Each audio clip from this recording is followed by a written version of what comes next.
susunod na programa ay rated PG. Ito ay nangangailangan ng patnubay at gabay ng magulang para sa mga batang manonood. Sa kagustuhan ni Patricia maghiganti kay Lilette at Ces dahil pinagtulungan nila si Trixie sa korte, malalagay sa panganib ang buhay ng dalawa matapos masunog ang resort. Wala sa plano ni Patricia na sunugin ang resort, ang nais lang niya na takutin si Lilette at si Ces, pero dahil sa katangahan ng tauhan niya, mukhang makakapatay pa siya ng tao. Ligtas na sana silang lahat sa sunog dahil nakalabas na silang lahat hanggang sa mapansin nila na hindi nila kasama si Lilette dahil naiwan pala siya sa loob kaya sasagipin siya ni Tinang. Sa kasamaang palad, mukhang si Tinang Ces ang mapapahamak sa pagsagip niya kay Lilette. Pero hindi niya pinagsisisihan na niligtas niya sa sunog ang pinakamamahal niyang anak-anakan.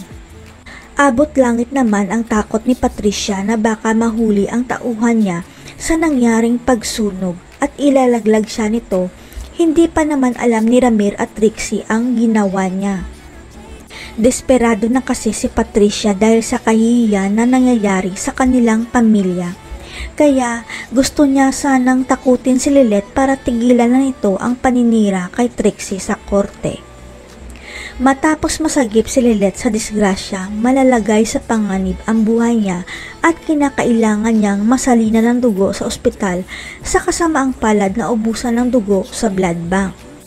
Ang hindi alam ni Lilette, kakauwi lang rin pala ni Attorney Meredith sa Pilipinas at nasa ospital rin siya at nalaman niyang nasa ospital rin si Lilette at kinakailangan nito ng blood donor. Kaya hindi nagdalawang isip si Meredith na mag-donate ng dugo kay Lilette at ayon sa nurse na nag-screen ng dugo ni Attorney, 99% nagmatch ang dugo nilang dalawa ni Lilette.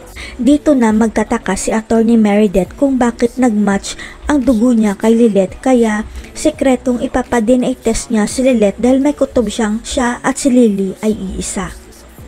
Nang lumabas na ang result, biglang tumigil ang mundo ni Attorney Meredith sapagkat nakumpirma niya na tama pala ang hinala niya na buhay pa ang anak niya at si Lilette yon. Matanggap kaya ni Lilette na si Meredith pala ang kanyang ina na nag-abandona sa kanya. Magpapaalam na kaya si Tinang Ces at sasama na si Lilette sa tunay niyang ina. Abangan. Set me free.